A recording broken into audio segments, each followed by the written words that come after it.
Bonjour à tous. Vous allez bien? Ah bon?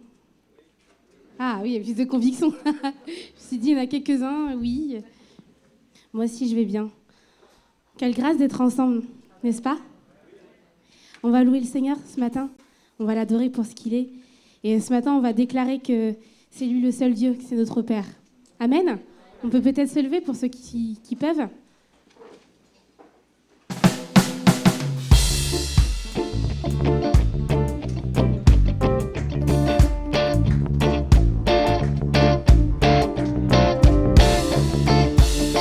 Je déclare au ciel et à la terre que Dieu est mon Père. Et quand Jésus-Christ son Fils, j'ai tout de lui en moi. Je déclare aussi que son esprit crie en moi, Abba Père. Et que ton esprit n'est plus que pour mes souvenirs. À Dieu soit le règne, la puissance et la gloire aussi. À Dieu soit le règne, la puissance et la gloire aussi. Je déclare au ciel et à la terre que rien ne peut nuire à l'amour qu'il m'a donné en mourant sur le bois, et qu'il me donne à jamais à chaque fois que mon cœur prie, et que son esprit atteste ses désirs en moi. À Dieu soit le règne, la puissance et la gloire aussi. À Dieu soit le règne, la puissance et la gloire aussi.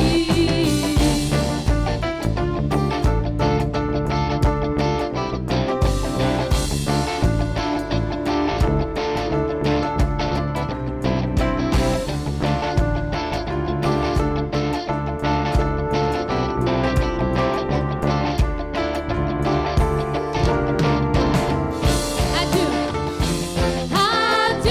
soit le règne, la puissance et la gloire aussi.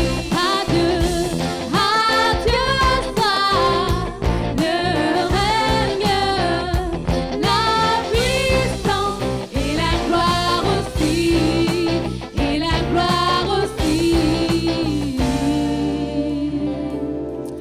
Amen. À Dieu soit la gloire.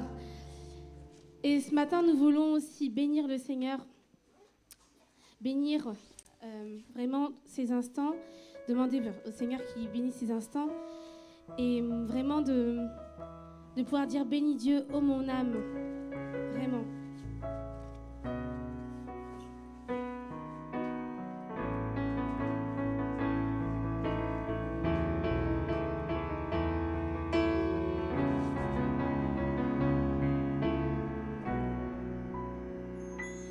Bénis Dieu, ô mon âme, rends gloire à son saint nom.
ton nom, Seigneur, ce matin. Te dire combien tu es grand, Seigneur Jésus. Mon âme te bénit, Seigneur Jésus, de régner encore ce matin dans nos vies, mais encore tous ces jours, Seigneur, que tu nous prêtes, Seigneur Jésus. Vraiment que ton nom soit glorifié ce matin. Amen.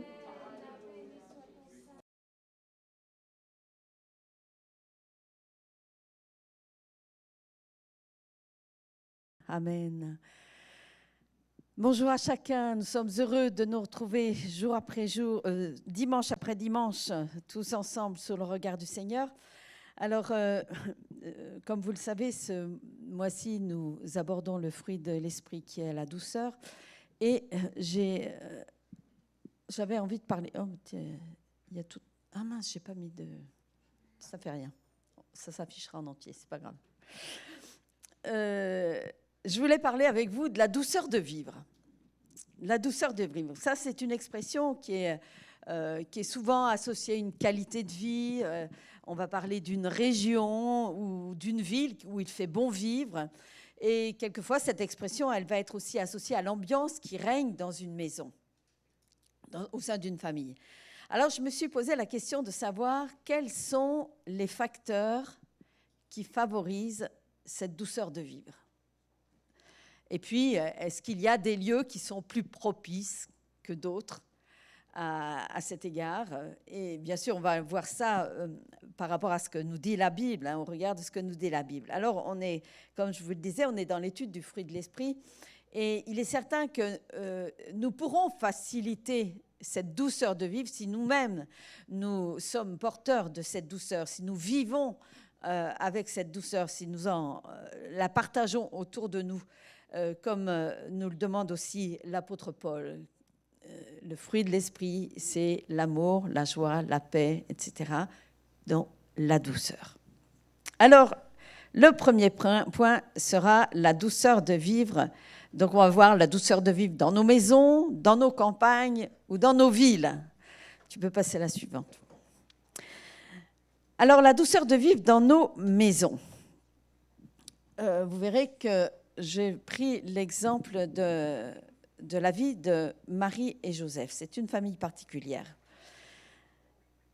Dès avant la naissance de Jésus, je dirais que Marie et Joseph étaient attentionnés l'un vers l'autre, respectueux aussi l'un envers l'autre. Et quand Marie, par exemple, est visitée par l'ange, et on le voit dans le texte de Matthieu, chapitre 1er, quand Marie est visitée par l'ange, sa première réaction va être de se poser la question « Oui, mais je ne connais point d'homme », comme si elle voulait peut-être aussi protéger Joseph de sa réputation.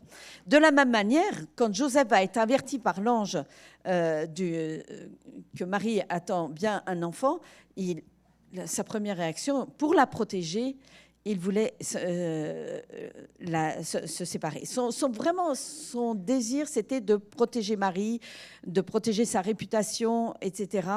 Et tout ça, je trouve que ça nous parle de quelque chose de doux entre eux, d'une douceur qui émanait déjà d'eux dès avant la naissance de Jésus. Et puis, à la naissance de Jésus, la Bible nous précise, et j'aime bien ce texte, comme quoi c'est bien précisé dans la Bible, Marie prit l'enfant, l'emmaillota et le coucha dans une crèche. Tous ces gestes nous parlent de douceur. Tous ces gestes nous parlent de douceur. Mais ce n'est pas seulement le fait de Marie, ce n'est pas seulement elle qui va manifester cette douceur à l'écart de Jésus. Joseph aussi va prendre soin de Jésus. Il va prendre soin de Jésus et de Marie. Et je dirais qu'il va aussi les protéger. Il va prendre soin d'eux pour les protéger rappelez-vous, de cette folie meurtrière qu'Hérode a eue, cette folie sanguinaire où il a voulu faire tuer tous les enfants de moins de 2 ans. Vous trouvez ça dans Matthieu chapitre 2. Et il y a vraiment un désir de la part de Joseph de protéger, d'envelopper quelque part sa famille de douceur, de protection. Alors, pourquoi cette famille respire-t-elle la douceur de vivre malgré les situations difficiles? Et je crois qu'il y a pour cela une écoute réelle, respective, l'un de l'autre, mais aussi à l'égard de Dieu. On voit Joseph à l'écoute de Marie, Marie à l'écoute de Joseph, et tous les deux à l'écoute de Dieu, quand Dieu leur donne l'ordre de fuir en Égypte. Souvent, je trouve que les tensions que nous pouvons rencontrer dans nos maisons viennent simplement d'un manque d'écoute. Alors, un manque d'écoute entre parents, entre le père et la mère, un manque d'écoute entre les parents et les enfants, sans parler d'une mauvaise écoute de Dieu. Et j'ai envie de dire, pour paraphraser le verset de l'apôtre Jean, 1 Jean chapitre 4, verset 20, qui dit « Si quelqu'un dit qu'il aime Dieu et qu'il haït son frère, c'est un menteur. Car celui qui n'aime pas son frère qu'il voit, comment peut-il aimer Dieu qu'il ne voit pas ?» Et si je paraphrase ce texte, j'ai envie de dire « Comment pouvons-nous dire que nous écoutons Dieu si nous ne savons pas écouter ceux qui sont autour de nous, ceux que nous voyons, et en particulier ceux de notre famille? Est-ce qu'on écoute Dieu au détriment de notre famille? Et je ne pense pas que ce soit la volonté de Dieu d'agir ainsi à l'égard de nos proches. Paul à Timothée va lui donner ce conseil, hein, Timothée 5,8, si quelqu'un n'a pas soin des siens, et dans ce soin-là, il y a toute une image de douceur quand on prend soin d'un enfant, quand on prend soin de quelqu'un, on l'enveloppe de douceur quelque part. Si quelqu'un n'a pas soin des siens, et principalement ceux de sa famille, et là l'apôtre Paul va faire fort, hein. Il nous dit, il a renier la foi, il est pire qu'un infidèle. Je trouve que la parole de l'apôtre Paul est vraiment forte et je crois qu'il nous revient à chacun dans nos familles, d'entretenir ce climat de douceur, ce respect, ce soin, cette écoute des uns des autres. Quand Dieu a prévenu Joseph des intentions d'Hérode de tuer tous les enfants de moins de 2 ans, comme je disais, je suis sûre que Joseph en a parlé à Marie. Et ensemble, ils sont partis pour l'Égypte. Joseph n'est pas parti tout seul avec Jésus pour le protéger. Et Marie n'est pas partie toute seule avec Jésus pour s'occuper de son enfant. Non, il y a eu une concertation, une décision commune afin de préserver l'unité familiale. La qualité d'écoute propre procure, je dirais, une qualité de vie et une ambiance de douceur dans les relations, et en particulier dans les relations familiales. La douceur, ce fruit de l'esprit qui est porté et manifesté au sein de la famille, doit nous permettre de favoriser justement cette ambiance saine, cette ambiance où il fait bon vivre, cette ambiance de douceur de vivre et respectueuse les uns des autres. L'apôtre Jacques nous invite à manifester cette douceur. Et cette douceur, elle est issue directement de la sagesse, mais par des actes. Jacques, chapitre 3, verset 13, nous dit « Lequel d'entre vous est sage et intelligent, qu'il montre ses œuvres par une bonne conduite avec la douceur de la sagesse ?» Est-ce qu'on n'a pas souvent associé la sagesse avec de la dureté, de l'intransigeance? Et Jacques nous parle ici de douceur de la sagesse. C'est complètement différent. Le foyer de Marie et Joseph était empreint de cette douceur de vivre. Et cela grâce à la sagesse dont ils ont fait preuve l'un et l'autre. Et cela a eu des répercussions dans la vie de l'enfant Jésus qui grandissait. Et la Bible nous précise, dans Luc chapitre 2, verset 52, qu'il grandissait en sagesse, en stature et en grâce, devant Dieu, certes, mais devant les hommes aussi. Donc, j'ai l'impression que tous ceux qui entouraient la famille de Jésus, qui connaissaient ce foyer, étaient témoins de cette quiétude au sein du foyer, de cette douceur de vivre qu'il y avait au sein du foyer de Marie et Joseph. Et parce qu'il est précisé devant les hommes. Et à mon avis, tout le village de Nazareth était au courant et pouvait rendre témoignage de cette douceur de vivre qui existait dans la famille de Jésus, de Marie et Joseph. La douceur que nous expérimentons au sein de notre foyer, elle peut et elle devrait servir de témoignage autour de nous. Et ainsi inciter tous ceux qui nous voient vivre à chercher l'origine de cette qualité de vie. Et Dieu sait que des familles ont besoin de connaître qui est à l'origine de cette douceur de vivre. Et puis, on va voir la douceur de vivre à la campagne. Plusieurs, vous avez déjà dit « Ah, il fait bon vivre à la campagne ».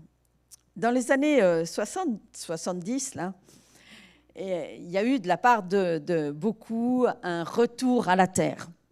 Les gens fuyaient les villes et ils pensaient à retrouver du sens à leur vie en retournant à la campagne. C'est ce qu'on a appelé un peu la génération des 68ards. Hein. Elle voulait revenir aux sources. Quelle source, ça, je ne sais pas, mais elle voulait revenir aux sources. Aujourd'hui, on retrouve la même logique avec la pandémie. On retrouve ce même instinct de vouloir retourner à la campagne en pensant que ça ira mieux, tant pour la santé que pour les relations, parce qu'on s'est rendu compte qu'effectivement, dans les villes, les tensions étaient là, etc. Est-ce que c'est suffisant de vivre à la campagne? Est-ce que c'est suffisant pour porter ce fruit de la douceur et engendrer ainsi une qualité de vie, une douceur de vivre? Alors, on va regarder l'exemple qui s'est passé dans le jardin qui a été planté en Éden. Je pense que c'est quand même le meilleur exemple d'une douceur de vivre à la campagne. S'il y a bien un lieu, même dans notre inconscient collectif, hein, quand on parle d'Éden, c'est le paradis sur terre, quoi.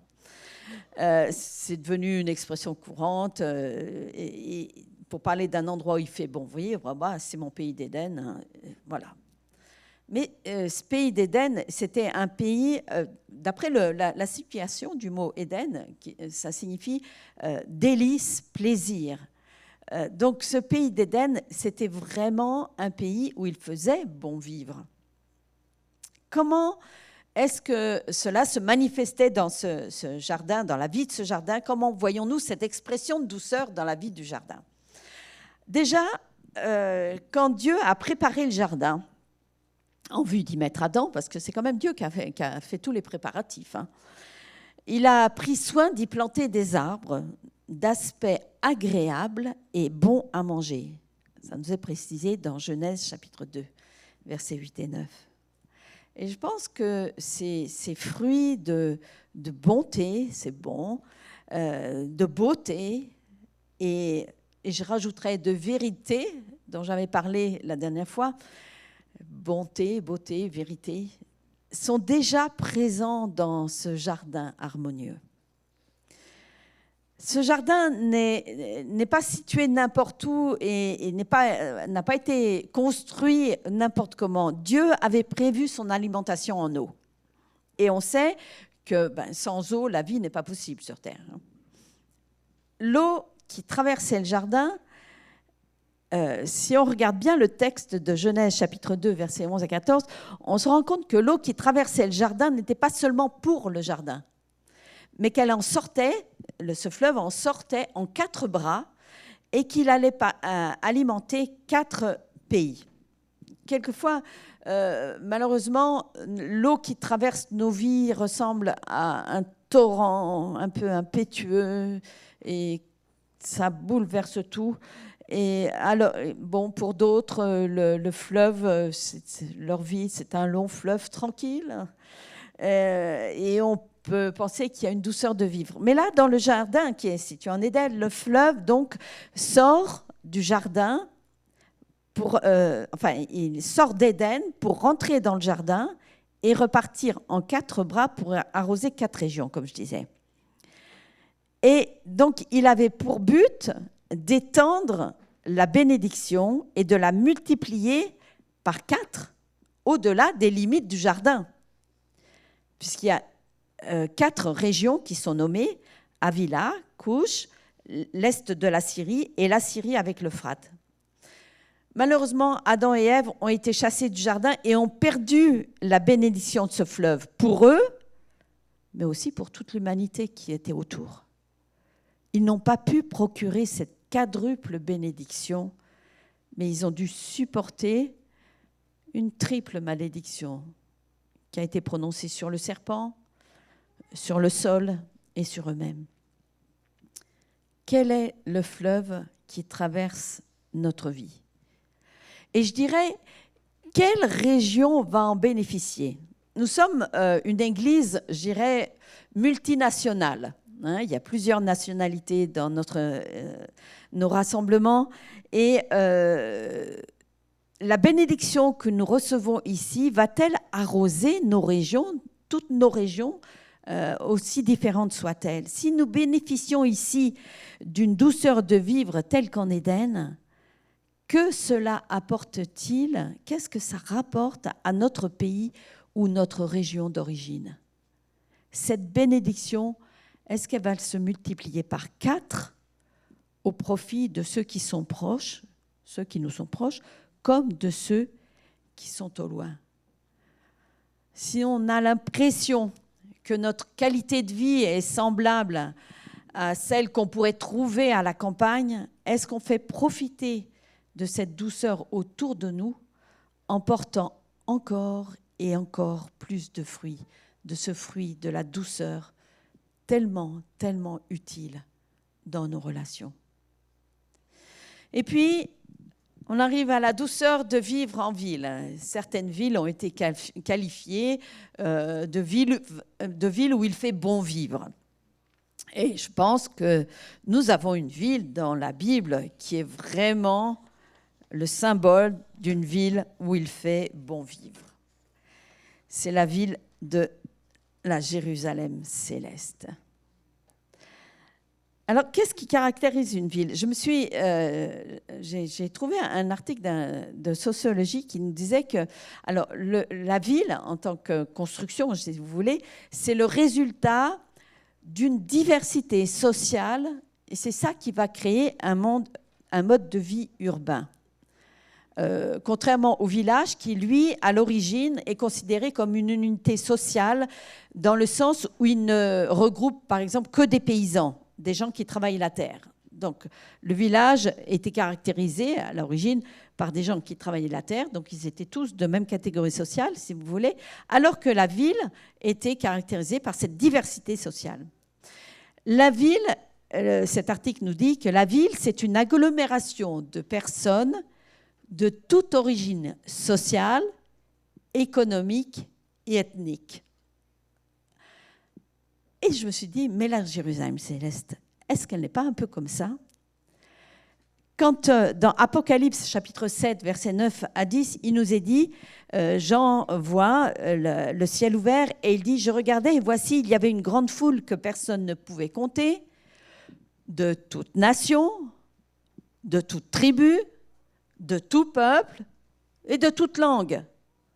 Il se tenait devant le trône et devant l'agneau, revêtus de robes blanches et des palmes dans leurs mains. Et ils criaient d'une voix forte en disant « Le salut est à notre Dieu qui est assis sur le trône et à l'agneau. » Qu'est-ce qui fait que la douceur de vivre règne dans cette cité céleste? Si on avait le temps, on lirait les chapitres 21 et 22 de l'Apocalypse pour y voir. Actuellement, quand nous pensons ville, malheureusement, nous voyons quartier difficile, délinquance, etc. Enfin, on a une image négative de la ville. Et on aurait tendance à croire, effectivement, comme je disais tout à l'heure, que le retour à la campagne, ça nous permettrait éventuellement de vivre à l'abri de beaucoup de problèmes. En plus, la mode, enfin, ou la tendance actuelle, c'est quand même est à l'écologie, et on pourrait penser que seulement à la campagne, on peut vivre de façon écologique, mais pas en ville. Mais moi, ce que je vois dans cette Jérusalem céleste, c'est que la première chose qui est mentionnée et que je considère comme favorisant cette douceur de vivre, c'est la présence de Dieu. Apocalypse 21, verset 3 nous dit ceci. « Et j'entendis du ciel une voix forte qui disait « Voici le tabernacle de Dieu avec les hommes, il habitera avec eux et ils seront son peuple. » Le tabernacle de Dieu. Or, ce mot tabernacle, en grec, il a comme racine un mot qui donne le vase, le mot vase. Et Paul nous compare souvent à des vases.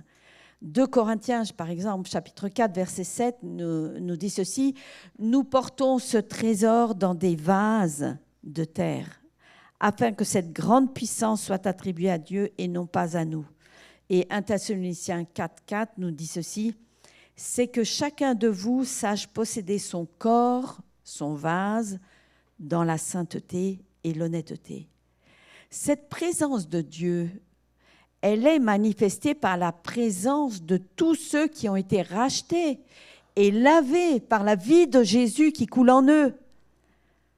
Dans nos villes actuelles, nous pouvons être de ceux qui manifestons la présence de Dieu. Nous sommes des tabernacles de Dieu. Nous portons ce trésor comme des vases. Et nos villes actuelles peuvent être transformées par la présence des chrétiens authentiques dans la vie desquels on pourra reconnaître la présence de Dieu à cause de cette douceur qui les caractériseront. Et puis, l'Apocalypse nous précise, au chapitre 21, verset 22, qu'il n'y a plus besoin de temple dans la Jérusalem céleste. Nous sommes, chacun, individuellement, le temple du Saint-Esprit. L'apôtre Paul nous le rappelle dans 1 Corinthiens chapitre 6, verset 19. Il nous dit « Ne savez-vous pas que votre corps, votre vase, est le temple du Saint-Esprit qui est en vous et que vous avez reçu de Dieu et que vous ne vous appartenez plus à vous-même. » Ça, c'est la première chose qui caractérise la cité céleste, cette présence de Dieu, ce tabernacle de Dieu. Et la deuxième chose qui est à l'origine de la douceur de vivre dans cette Jérusalem céleste, elle est mentionnée au chapitre 22. C'est un fleuve, encore un fleuve. Dans le jardin en Éden, il y avait un fleuve qui traversait. Ici aussi, il y a encore un fleuve. C'est un fleuve qui traverse la place de la ville et qui alimente en eau un arbre de vie situé sur les deux bords du fleuve. Cet arbre produit constamment du fruit. Et en plus, ces feuilles servent à la guérison des nations. Concernant, je fais une petite parenthèse, concernant la guérison, dans la Bible, il est souvent fait mention de l'huile comme d'un baume pour soulager. Et ça, vous le voyez par exemple dans la parabole du bon samaritain, où le samaritain va verser de l'huile sur les plaies du blessé. L'huile, c'est vraiment un symbole de douceur à exercer dans nos relations avec nos concitoyens, que ce soit dans nos actions vis-à-vis des gens de notre ville ou de nos familles. Nous avons besoin de cette huile. Cette douceur va avoir pour effet de guérir. Si on se rendait compte que la douceur a un effet de guérison, il va guérir ceux qui sont en contact avec nous, tout comme les feuilles de l'arbre de vie servent à la guérison des nations. Dans la Jérusalem céleste, je parlais donc de ce fleuve qui sort du trône de Dieu, et la Bible précise, il est limpide comme du cristal. Et il y a l'arbre de vie, et j'aime bien parce que l'arbre de vie, il est sur les deux bords du fleuve. Alors, je ne sais pas comment il fait, est-ce que ses racines font une espèce de pont, enfin bon, qu'importe, mais il est sur les deux bords du fleuve. Donc, quel que soit le côté du fleuve où l'on se trouve, il y a accès à l'arbre de vie. C'est un fleuve d'eau de la vie. Chapitre 22, verset 1er, « Il me montra un fleuve d'eau de la vie ». On a l'impression que l'arbre et le fleuve ne font qu'un, que la vie de l'eau ou l'eau de la vie communique la vie autour d'elle et que la vie de l'arbre ou l'arbre de vie apporte également cette vie au travers de ses fruits et des feuilles. La vie de Jésus qui coule en nous doit produire ce fruit de douceur, de guérison, si nous ne faisons qu'un avec lui. Tout comme l'arbre et l'eau sont intimement liés, nous avons besoin d'être intimement liés avec Jésus pour porter ce fruit de la douceur.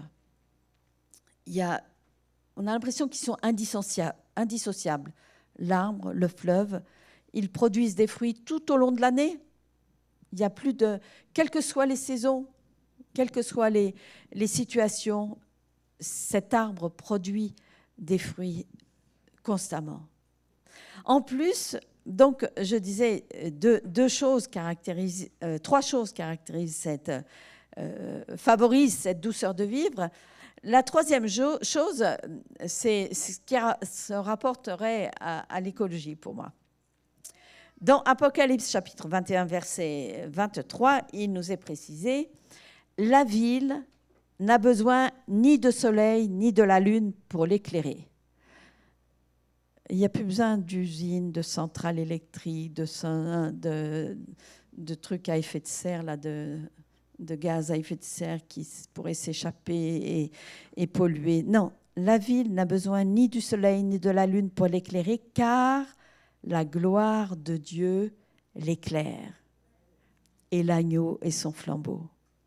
Et au chapitre 22, verset 5, « Il n'y aura plus de nuit, et ils n'auront besoin ni de lampe, ni de lumière, parce que le Seigneur Dieu les éclairera. » Qu'est-ce qui éclaire notre vie au quotidien ? Est-ce que c'est la douce lumière de la présence de Dieu ? Parce que quand il est précisé qu'il n'y a plus de nuit, moi je ne sais pas comment vous êtes la nuit, mais j'ai horreur d'allumer la lumière parce que ça m'agresse les yeux.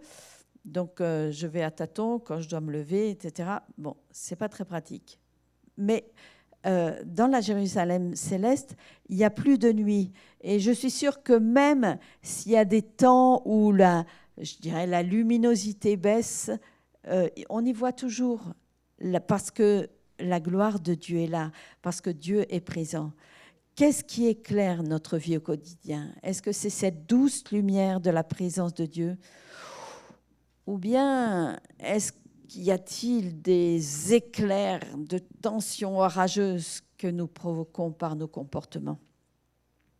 Les villes et nos villes à l'heure actuelle ont vraiment besoin de cette douceur de la présence de Dieu pour apaiser toutes les tensions sociales que nous avons vues surgir malheureusement ces dernières années. En 1938, il y a un mouvement qui est né généré par un pasteur qui s'appelait le réarmement moral. Et il a été à l'origine de plusieurs résolutions de conflits, des conflits sociaux. Je sais qu'ils ont été là lors d'un grave conflit, une grève des dockers en Amérique du Sud. Ils ont été présents aussi pour régler la question de l'apartheid en Afrique du Sud, etc. Et ils ont été à l'origine de tout cela. Et je crois qu'en tant que chrétiens, nous avons des devoirs d'être à l'origine de cet apaisement, de cette douceur de vivre, d'être à l'origine dans nos villes de cette douceur qui va permettre le calme dans nos cités peut-être, dans nos villes, dans nos quartiers. Les villes ont besoin de cette douceur de la présence de Dieu, tant pour apaiser les tensions sociales que pour régler certains conflits. Ce mouvement, même s'il a changé de nom aujourd'hui et qu'il a gommé un petit peu de son origine chrétienne, Je suis sûre que ce qui a été semé, la graine de vie de Jésus qui a été à l'origine de ce mouvement est toujours présent et qu'il permet, cette semence reste vivante, parce que la semence de Dieu, elle reste vivante. Vous avez beau l'enfermer dans un vase, le jour où elle se trouve en conditions favorables, elle va à nouveau fleurir. Donc la semence qui a été plantée par cet homme de Dieu reste vivante. Alors, si nous voulons des changements, voire des changements dans nos villes, revenons aux fondamentaux d'une vie alimentée par ce fleuve d'eau de la vie et nourrie par cet arbre. La pandémie a besoin de cette urgence de cette guérison. Et nous sommes appelés à être des porteurs de vie, de cette douceur au milieu de notre génération. Et en conclusion, j'aimerais reprendre le verset qu'a utilisé Cédric dimanche dernier, Philippiens chapitre 4, verset 5, « Que votre douceur soit connue de tous les hommes. Le Seigneur est proche. » Douceur de vivre dans nos villes, dans nos campagnes, dans nos maisons, ça commence par nous. De la même manière que pour ce mouvement, c'était si on voulait changer le monde, il fallait d'abord changer soi-même. Quel que soit le contexte dans lequel nous vivons, ces deux principes, celui de Philippiens 4,5, que votre douceur soit connue de tous les hommes, et celui de Jean, chapitre 13, à ceux-ci tous connaîtront que vous êtes mes disciples si vous avez de l'amour les uns pour les autres. Avec ces deux principes, nous pourrons voir notre cadre de vie s'améliorer. Ne privons pas de la bénédiction divine tous ceux qui sont autour de nous. Nous sommes des vecteurs de ce message plein d'espérance. Soyons des vecteurs de bénédiction pour nos contemporains. Et c'est ce que je vous invite à être et à poursuivre en cultivant ce fruit de l'esprit. Merci Seigneur. Merci parce que c'est toi seul qui peux générer en nous ce fruit, cette manifestation glorieuse de ta présence en nous. Et nous pouvons être à nouveau, nous aussi, porteurs de cette bénédiction autour de nous. Alors donne-nous de vivre intensément en relation avec toi, Seigneur, en aspirant toujours plus à porter ce fruit d'en haut, Seigneur, et qu'ainsi ta gloire paraisse, qu'elle paraisse dans nos familles, là où il y en a besoin, qu'elle paraisse dans nos campagnes, dans nos villes, Seigneur, et que notre monde sache que tu es le vivant, le véritable, celui qui est à l'origine de toute bénédiction et de toute grâce excellente. Béni soit ton saint nom, Père. Amen. Amen.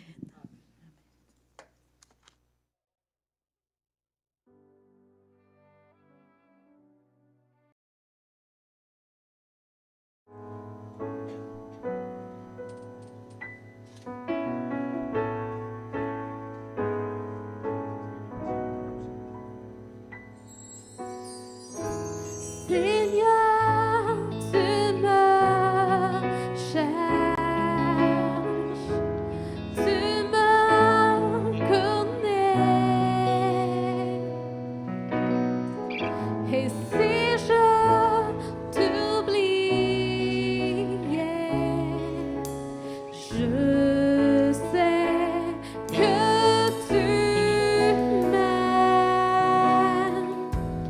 Ta sainte présence, elle m'environne.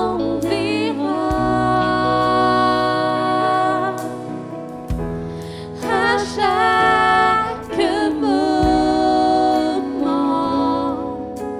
je sais que tu m'aimes. Je sais que tu m'aimes. À la croix, je me prosterne, tout ton sang coula pour moi. Aucun amour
Si tout s'effondrait devant mes yeux et tu resterais là, oh je sais que tu m'aimes, oh je sais que tu m'aimes. À la croix je me prosterne, où ton sang coula pour moi. Aucun amour n'est plus grand. Seigneur Jésus, tu as gagné sur la mort.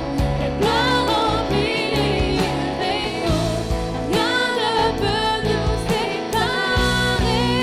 Tu déchires le voile, tu traces un chemin, car tu as tout accompli. Tu déchires le voile, tu traces un chemin, car tu as tout accompli. Car tu as tout accompli.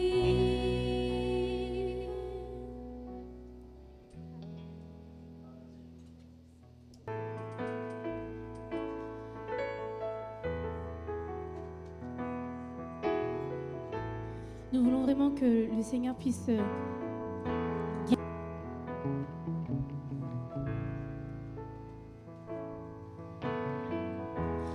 montre-nous aujourd'hui ta puissance. Oh Seigneur, c'est le cri de nos cœurs. Viens nous guérir, nous relever, que ton esprit nous réveille.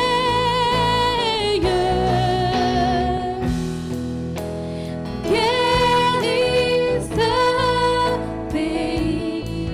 ce pays, Seigneur.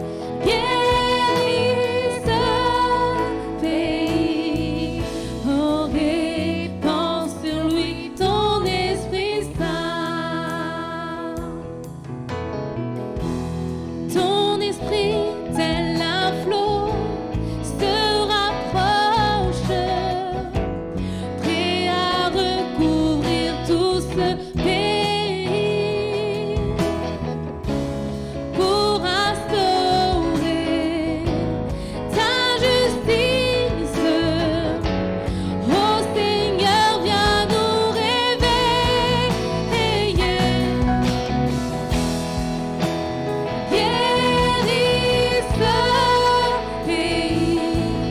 ce pays, Seigneur. Guéris ce pays. Oh, répands sur lui ton Esprit Saint. Guéris ce pays. Guéris ce pays. Guéris ce pays. Oh, répands sur lui ton Esprit Saint. Oh, répands sur lui ton Esprit Saint. Oh, répands sur lui ton Esprit Saint. Amen. J'invite Philippe, vivons la paix, vivons l'amour. Toutes nos sources sont en lui. On parlait de sources tout à l'heure, Hélène. Et toutes les sources en Dieu lui-même, en Jésus-Christ.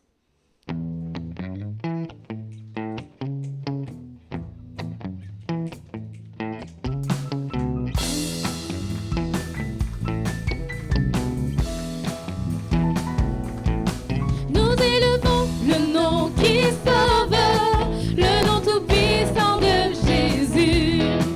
À lui le sceptre et la couronne, car l'oppresseur il a vaincu. Chantons.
voulons te remercier vraiment pour les moments que nous avons passés ensemble, Seigneur, et ensemble avec toi, Seigneur.